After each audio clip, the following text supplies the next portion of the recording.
कांग्रेस की हालत ये हो गई कि अब उम्मीदवार भी नहीं रहना चाहते। जब हम बार बार कहते हैं लोकतंत्र का चीरहरण हो रहा है, तो ये लोकतंत्र का चीरहरण है। लोकसभा चुनाव के बीच कांग्रेस पार्टी को झटके पर झटका लग रहा है।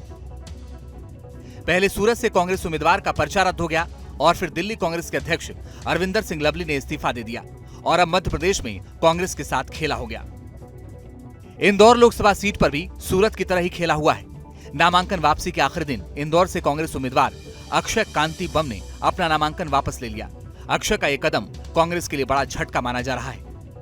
अक्षय ने आरोप लगाया कि जब से उन्होंने नामांकन दाखिल किया था तब से कांग्रेस पार्टी की ओर से कोई सपोर्ट नहीं मिल रहा था।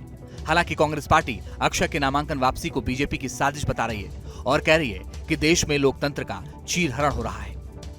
जब हम बार बार कहते हैं लोकतंत्र का चीरहरण हो रहा है, तो ये लोकतंत्र का चीरहरण है। चीरहरण ये है कि सत्ता में जो सत्तारूढ़ दल है वो डराना, धमकाना, इंटिमिडेट करके लोगों के पर्चे वापसी करा रहा है, लोगों के प्रस्तावकों को डरा धमका रहा है।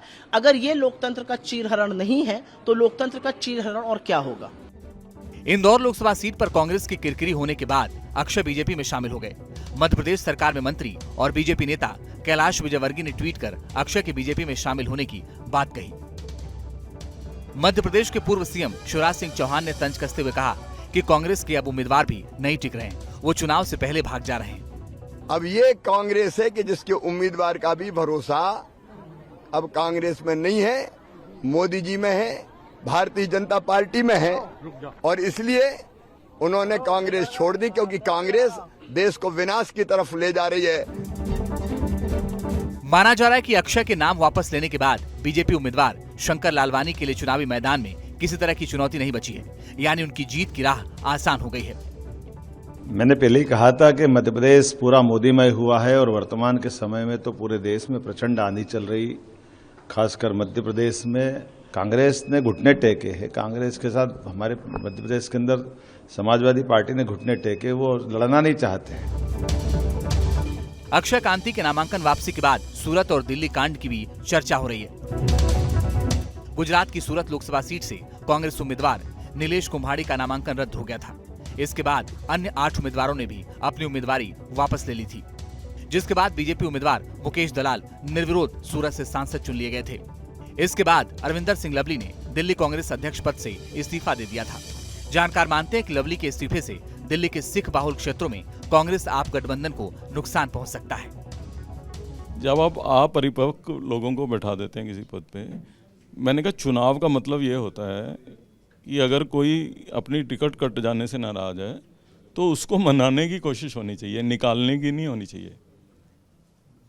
सारी उम्र हमारी चुनाव लड़ गई, दुर्भाग्य से अब जो है डायरेक्शन वो दे रहे हैं जो कभी चुनाव लड़ना तो दूर, कभी जीतने तो दूर, लड़ा ना हो जिन्होंने।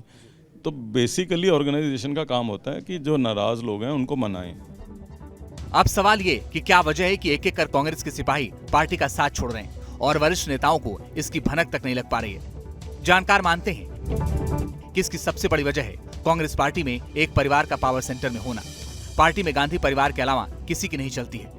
कांग्रेस नेतृत्व का आम कार्यकर्ताओं या नेताओं से दूरी भी कार्यकर्ताओं के लिए पार्टी छोड़ने की एक वजह है। सोनिया और राहुल गांधी से मिलने में कई महीने लग जाते हैं। वहीं शिकायतों की सुनवाई और फैसलों को टालते रहो पार्टी की पॉलिसी बन गई है। कांग्रेस छोड़ने वाले नेता ही आरोप लगाते रहे कि पार्टी विचारधारा के आधार पर कंफ्यूज है।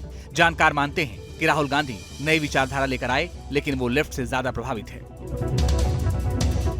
इन्हीं वजहों से कांग्रेस नेता बारी बारी से पार्टी का साथ छोड़ रहे हैं, चाहे वो बॉक्सर विजेंदर सिंह हो या प्रवक्ता गौरव वल्लभ या फिर पूर्व सांसद संजय निरुपम। यूं तो चुनाव के दौरान नेताओं का पार्टी छोड़ना और दूसरी पार्टी में जाना सियासत में सामान्य घटना मानी जाती है, लेकिन पिछले कुछ समय में जितनी संख्या में लोगों ने हाथ का साथ छोड़ा है वो असाधारण है।